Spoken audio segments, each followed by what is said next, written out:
The onshore gas development in the Northern Territory will be safe, it will be sustainable, and most importantly, that this body of work is based on scientific evidence. Oh boy!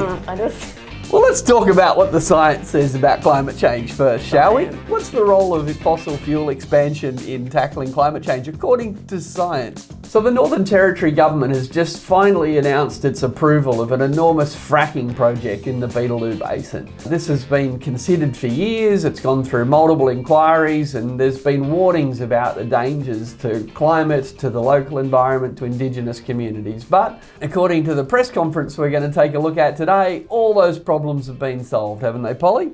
Apparently, the inquiry that you mentioned, there's 135 recommendations that the government had to tick off on or say they'd implement to not remove, to be clear, to reduce the risk of, harmful fracking. Wrecking the planet. Wrecking the planet, Yep. wrecking the NT. NT government, I don't think they even read it. I just think it was Ticked them off. Ticked every single box. It's all good to go. So, Polly, what the hell is fracking and why are we fracking in the Beetaloo Basin? Well, if the NT government is to believe, I'll tell you why we're fracking in the Beetaloo Basin. It's going to create jobs. Oh. It's going to help tackle climate change. It's going to reduce emissions. It's going to lower energy costs. It's going to lower the cost of living. It's going to pay for schools and hospitals. It's going to help the Northern Territory, Australia and the international community transition from coal-fired power to renewables. There's not a lot that fracking is not going to do. Wow, why didn't they do it sooner? Why didn't they do it sooner? That's such a good idea. Why doesn't everybody frack everything? To set the tone, this is how a journalist described this press conference. There was something genuinely shocking about the ways in which truth, science and logic were dismissed during this press conference. So that's what we're up against. We've chosen the most egregious parts and we're just going to fact check them, debunk them, just explain what's really going on here. Looking forward to it. Let's get into it.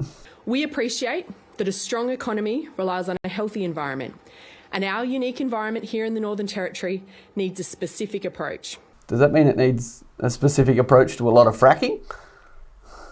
Well, our highly prospective onshore gas resources will support the energy transition to renewables, not only for the Northern Territory, but for Australia and the world. Whoa! Spoken like a true fossil fuel executive. So in order to transition away from fossil fuels, what we must first do is develop an enormous new fossil fuel project. To transition to them, to transition away from them.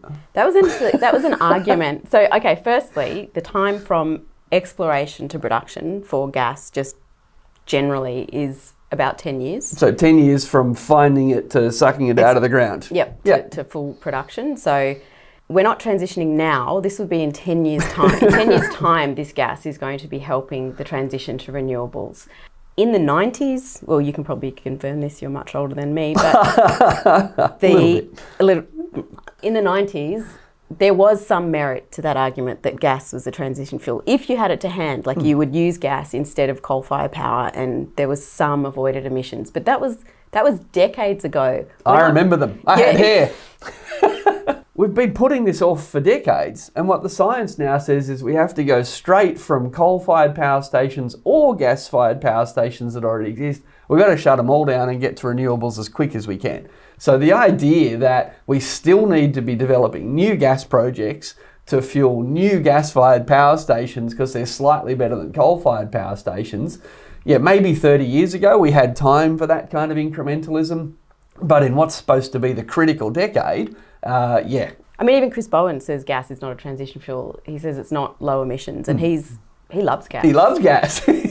A lot of this gas is going to be for export. Yeah. So the idea that it's helping anyone in Australia transition is just manifestly untrue. Yeah, and 10 years down the track, if the world's still building new gas-fired power stations in 10 years that need new gas, well, let's face it, 1.5 degrees is gone and science is gone. So anyway, let's see what else they've got to say. The onshore gas development in the Northern Territory will be safe, it will be sustainable, and that we have the best regulation in place.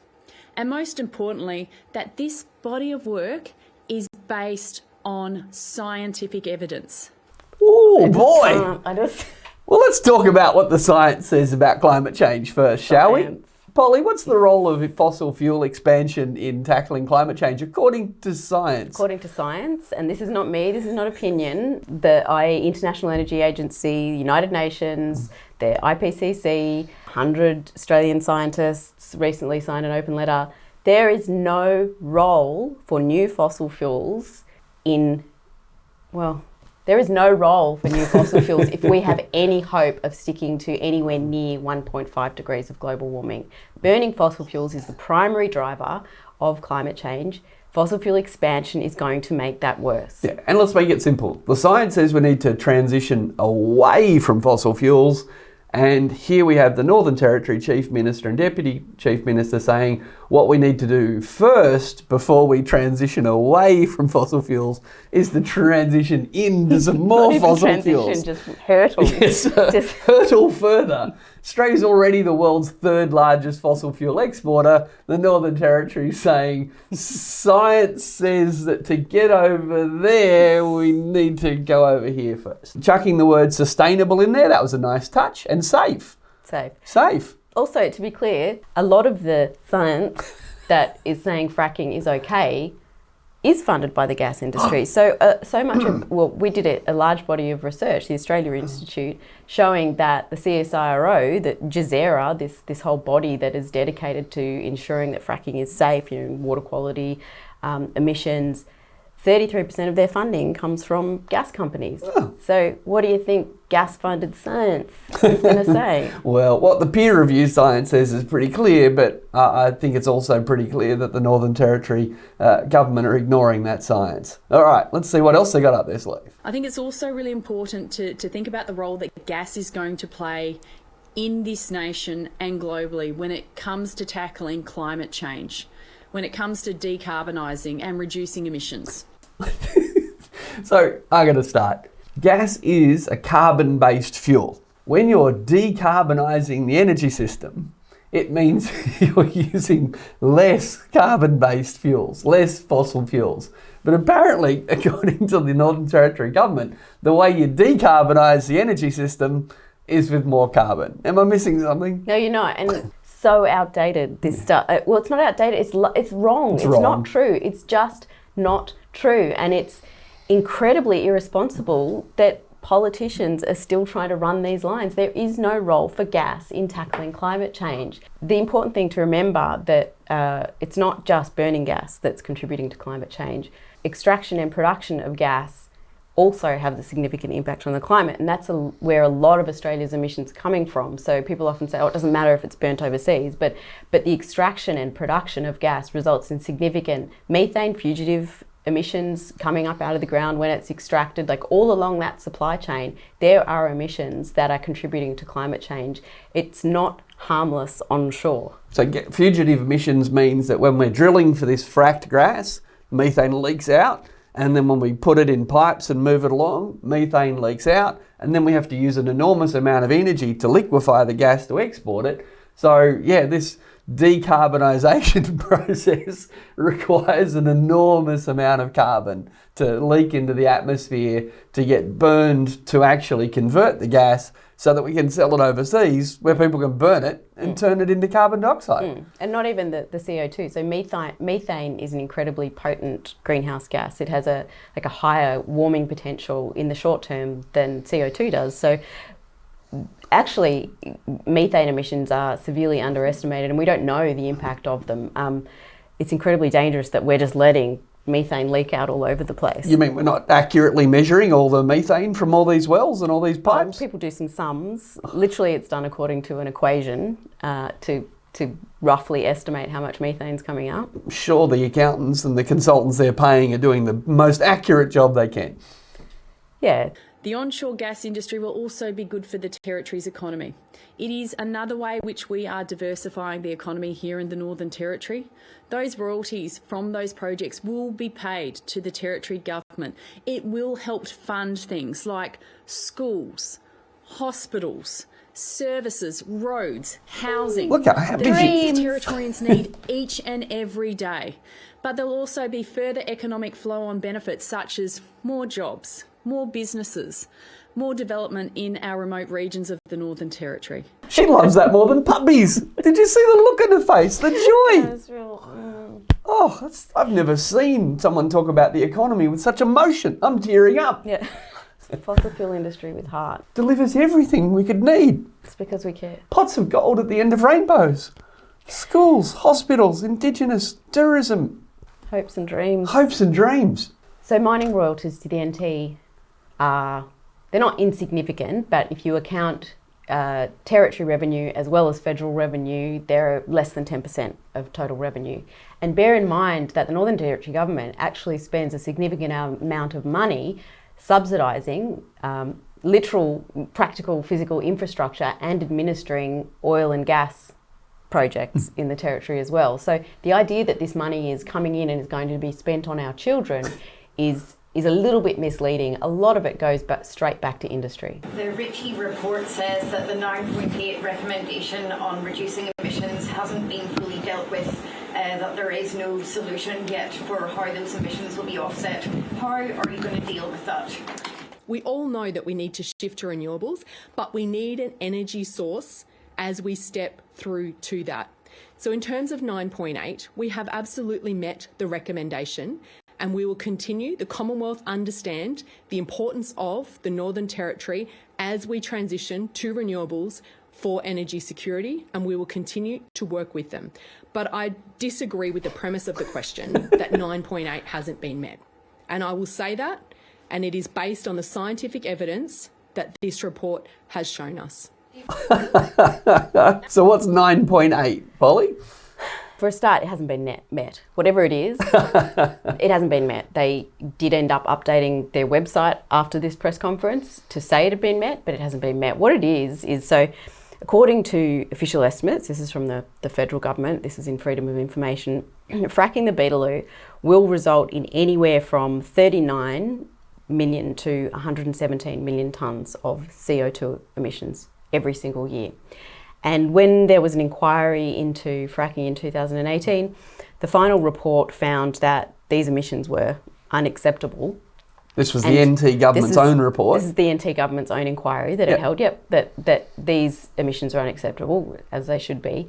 And one of the recommendations was that the Northern Territory and federal governments ensure that there is no net impact on the climate as a result of life cycle emissions, that's all the emissions from production to burning the gas in Australia, that there was no net impact on the climate. And so the NT government, because they were in such like a desperate rush just to get all this stuff going ahead, they just said, yes, we'll do it. They didn't actually ask the federal government if the federal government would help. You know, the recommendation is that NT and federal governments.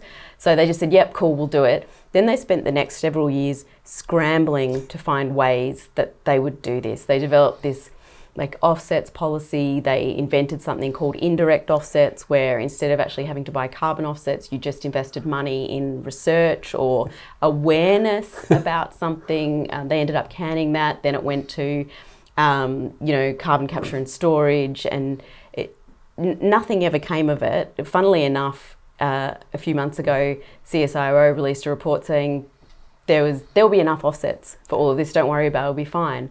But at no time has the federal government or the NT government shown how they're going to implement this recommendation. It is untrue of the Chief Minister to say that 9.8 has been implemented. It is false.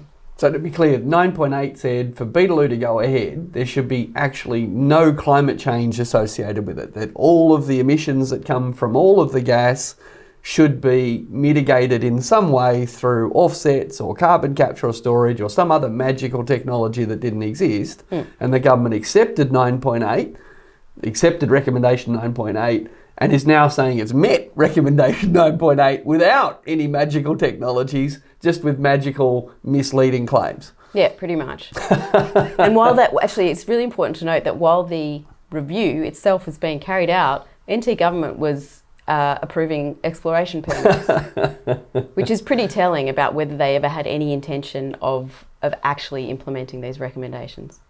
Reflections on the Australian Institute ads that appeared in the paper today, full page from 100 prominent Australians. I would ask those people who signed up in that advert to perhaps be a bit more practical and level-headed. We want to see this country being completely powered by renewable energy, clean, green, renewable energy, but that is not going to happen overnight.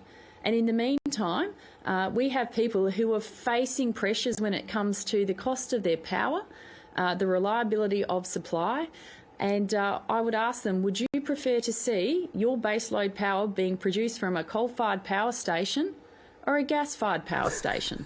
Which one is going to help you tackle the issue of climate change sooner? And I can tell you now the answer is not coal-fired power stations. Firstly, she calls on those people who wrote the letter, those eminent scientists who wrote the letter, to be level-headed. They're looking at all the scientific evidence available, and they've put their name to a public letter that says, the science says we can't have any more gas, we can't have any more coal, could you please stop exploring and extracting it? You can't get more level-headed than that. It's these people throwing around, oh, look at all the rainbows and unicorns that will come if we ignore the science and get a few bucks from the subsidised gas. And if you want to talk about being practical and level-headed, the idea that fracking the Beetaloo, producing gas for export sometime in the future in 10 years, has any relationship with coal-fired power or the closure of coal-fired power stations, that is a completely deranged and misleading proposition. There is absolutely no relationship between those two things. Most coal-fired power stations in Australia already have their own timeline for closure. There's questions about whether you could even transport the gas from Beetaloo in 10 years' time to those coal-fired power stations. That is a completely misleading and deranged proposition. It's like they're just making shit up. Pretty much. This whole press conference, that's what it is. It is making shit up. Let's be practical and level-headed. We are experiencing an energy price crisis at the moment because of a war in the Ukraine. The Australian gas industry is making a fortune because the world price of gas has gone up. Australia Institute estimates they made $40 billion in windfall profits last year. If we were to tax those windfall profits, we could level-headedly and sensibly help everybody in Australia right now. But instead, we've got a government saying, oh, in order to solve an energy crisis we're experiencing now, let's talk about a gas project which will mainly export gas and won't contribute any gas, domestic or international, for years to come. So this is a complete distraction to try and link the current pressures that households are facing in Australia to say to these people from down south, these eminent scientists, don't you dare tell us not to subsidise a gas project that'll push gas out in 7 years' time when Australians are hurting today. I mean, that's not level-headed. That is reckless and misleading. That's been Spin Bin. Thank you for watching. We love your support. If you've liked this video, please share it with your friends, share it online, and chip in and maybe even support the Australia Institute if you'd like to see us make more videos like this about dumb press conferences like that.